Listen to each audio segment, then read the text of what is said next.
الحمدللہ رب العالمین والصلاة والسلام علی رسولہ الکریم محمد وعلی آلہ واصحابہ اجمعین۔ معزز سامعین، اللہ کے فضل و کرم سے آج ہم سورۃ بقرہ کی آیت نمبر 101 سے لے کر آیت نمبر 103 تک کا مطالعہ کرنے جا رہے ہیں۔ معزز سامعین، قرآن مجید فرقان حمید کی عظمت اور اس کی بلندی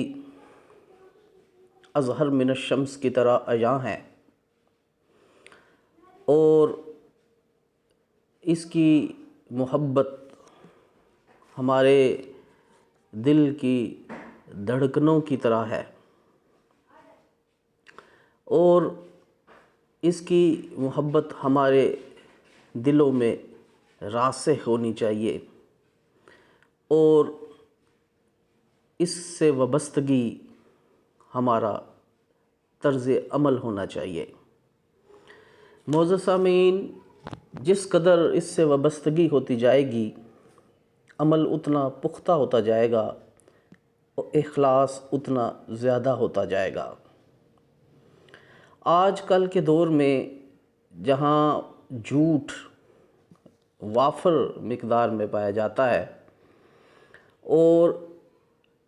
اس قدر زیادہ جھوٹ بولا جاتا ہے لفظوں سے بھی اور عمل سے بھی، کہ لوگ جھوٹ کی عملی کہہ سکتے ہیں کہ تصویر بن چکے ہیں۔ اوڑھنا بچھونا، اٹھتے ہوئے، بیٹھتے ہوئے، سوتے ہوئے، چلتے ہوئے، دوڑتے ہوئے، زندگی کے تمام معاملات میں جھوٹ کو سر فہرست رکھا گیا ہے، اور یہی جھوٹ جو ہے یہ برائیوں کی جڑ ہے، اور یہی جھوٹ جو ہے یہ بدعنوانی اور کرپشن کا باعث بنتا ہے۔ ہم جب کسی کی تعریف کر رہے ہوتے ہیں تو اس میں بھی مبالغہ آرائی کر رہے ہوتے ہیں، اور اس میں بھی جھوٹ کو ملوث کر رہے ہوتے ہیں۔ اسی طرح جب ہم بدعت کر رہے ہوتے ہیں تو وہ بھی جھوٹ بول رہے ہوتے ہیں۔ کسی بھی قسم کی ایک مکمل دین سے سبٹریکشن اور ایڈیشن جو ہے یہ بدعت ہے اور یہ جھوٹ ہے۔ اسی طرح جب شرک کر رہے ہوتے ہیں تو یہ بھی بہت بڑا جھوٹ ہوتا ہے،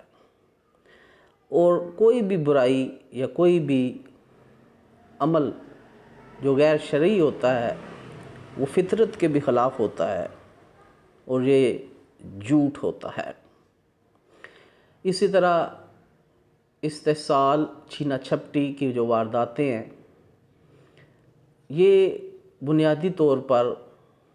یہ بھی جھوٹ ہی کی وجہ سے ہیں۔ تو جھوٹ جو ہے وہ بنیادی طور پر دلوں کے اوپر زنگ کا باعث بنتا ہے۔ قرآن مجید فرقان حمید سے وابستگی کا جو پہلا اثر ہوتا ہے وہ یہ ہے کہ انسان جھوٹ سے نفرت کرتا ہے، اور جھوٹ سے جب نفرت کرتا ہے تو پھر وہ حقائق کا ادراک کرتا ہے، اور حقائق کا ادراک کرتے کرتے کرتے اگر وہ غیر مسلم ہے تو سب سے پہلے وہ مسلمان ہوتا ہے، اور اگر وہ بے عمل مسلمان ہے تو پھر جھوٹ سے نفرت کے نتیجے میں پہلے نمبر پر با عمل مسلمان بنتا ہے۔ تو یہ تو فضیلت قرآن کے بارے میں ہم بول رہے تھے، تو آگے ہم بڑھتے ہیں۔ اعوذ باللہ من الشیطان الرجیم، بسم اللہ الرحمن الرحیم۔ وَلَمَّا جَاءَهُمْ رَسُولٌ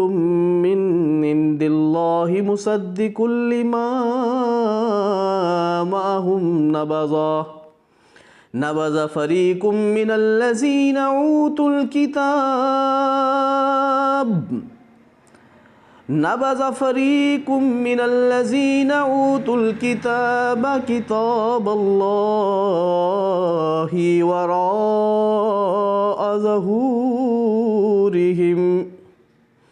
وراء ظهورهم كأنهم لا يعلمون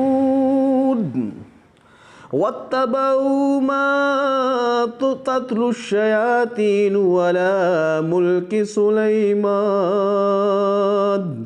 وما كفر سليمان ولكن الشياطين كفروا يعلمون الناس السحر وما أنزل على الملكين ببابل هاروت وماروت وما يعلمان من أحد حتى يقولا إنما نحن فتنة فلا تكفر فيتعلمون منهما ما يفرقون به بين المرء وزوجه وما هم بضارين به من أحد إلا بإذن الله ويتعلمون ما يضرهم ولا ينفعهم وَلَقَدْ عَلِمُوا لَمَنِ اشْتَرَاهُ مَا لَهُ فِي الْآخِرَةِ مِنْ خَلَاقٍ وَلَبِئْسَ مَا شَرَوْا بِهِ أَنفُسَهُمْ لَوْ كَانُوا يَعْلَمُونَ وَلَوْ أَنَّهُمْ آمَنُوا وَاتَّقَوْا لَمَثُوبَةٌ مِّنْ عِندِ اللَّهِ خَيْرٌ لَوْ كَانُوا يَعْلَمُونَ۔ جب بھی ان کے پاس اللہ کی طرف سے کوئی ایسا رسول آیا جو ان کے پاس موجود کتاب کی تصدیق بھی کرتا تھا، تو انہی اہل کتاب کے ایک گروہ نے اللہ کی کتاب کو یوں اپنے پس پشت ڈال دیا جیسے وہ اسے جانتے ہی نہیں، اور یہ یہود تورات کی بجائے جنتریوں اور منتروں کے پیچھے لگ گئے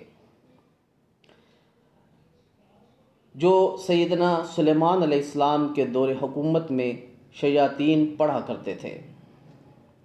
سیدنا سلیمان علیہ السلام نے ایسا کفر بھی نہیں کیا، بلکہ کفر تو وہ شیطان لوگ کرتے تھے جو لوگوں کو جادو سکھاتے تھے۔ نیز یہ یہود اس چیز کے بھی پیچھے لگ گئے جو بابل میں ہاروت اور ماروت دو فرشتوں پر اتاری گئی تھی۔ یہ فرشتے کسی کو کچھ نہ سکھاتے جب تک یہ نہ کہہ لیتے کہ ہم تو تمہارے لیے آزمائش ہیں، سو تو کافر نہ بن۔ پھر بھی یہ لوگ ان سے ایسی باتیں سیکھتے جن سے وہ مرد اور اس کی بیوی کے درمیان جدائی ڈال سکے، حالانکہ وہ اللہ کے حکم کے بغیر کسی کو بھی نقصان نہیں پہنچا سکتے تھے، اور باتیں بھی ایسی سیکھتے جو انہیں دکھ ہی دیں، فائدہ نہ دیں، اور وہ یہ بات بھی خوب جانتے تھے کہ جو ایسی باتوں کا حصدار بنا اس کا آخرت میں کوئی حصہ نہیں۔ کتنی بری چیز تھی جسے انہوں نے اپنی جانوں کے عوض خریدا۔ کاش وہ اس بات کو جانتے ہوتے، اور اگر یہ لوگ ایمان لے آتے اور تقوی اختیار کرتے تو اللہ کے ہاں انہیں جو ثواب ملتا وہ بہت بہتر تھا، کاش وہ جانتے ہوتے۔ جادو کیوں کفر ہے؟ جادو سے عموماً لوگوں کو نقصان پہنچانا ہی مقصود ہوتا ہے۔ کسی کے بھلے کے لیے کوئی جادو نہیں کرتا اور نہ ہی کوئی کرواتا ہے۔ اس سے ضمناً یہ بھی معلوم ہوتا ہے کہ جن لوگوں کو نقصان پہنچتا ہے وہ جادو کرنے والے اور کروانے والے دونوں کے دشمن بن جاتے ہیں، اور بہت سے لوگ اسی وجہ سے جادوگروں کے دشمن ہوتے ہیں، اور جادوگر خود بھی ہمیشہ نامراد رہتا ہے۔ جیسا کہ ایک دوسرے مقام پر اللہ تعالیٰ نے فرمایا ہے کہ یہ ضروری نہیں کہ جادو وغیرہ کا اثر ضرور ہو،